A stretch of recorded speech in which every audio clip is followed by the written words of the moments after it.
HVAC quick tips. Voltmeter. Always remember your voltmeter is reading a difference in potential. So if I go from L1 to T1, I get a difference of 241 volts because this is 120 volts and this is 120 volts. You can tell by going from ground to L2, 120, ground to L1, 120. This contactor is a single pole, single throw, which means it's only has one set of contacts. The other one is actually a shunt, and it allows the electricity to flow right through. So if I go from ground to here, I'm going to get 120, ground to here, 120. And if I go from L1 to T1, I'm going to get 0 volts because that's the same side of the line. Now, the important thing to remember is that electricity takes all paths.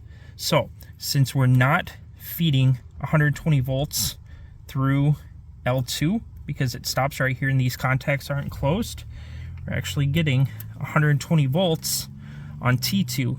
How?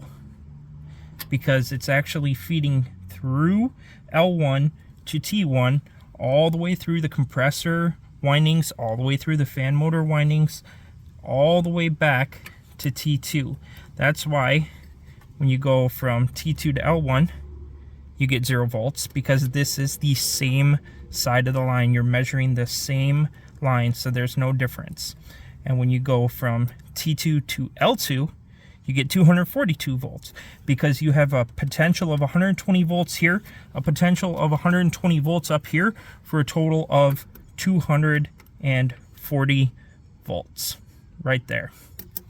Now, once these contacts pull in, this contactor engages and it allows the 120 volts from L2 to flow through. Then they meet back in the center, whether that be a coil, whether that be the compressor windings, the fan motor windings, and since those loads are being delivered the proper voltage, they will now engage, turn on,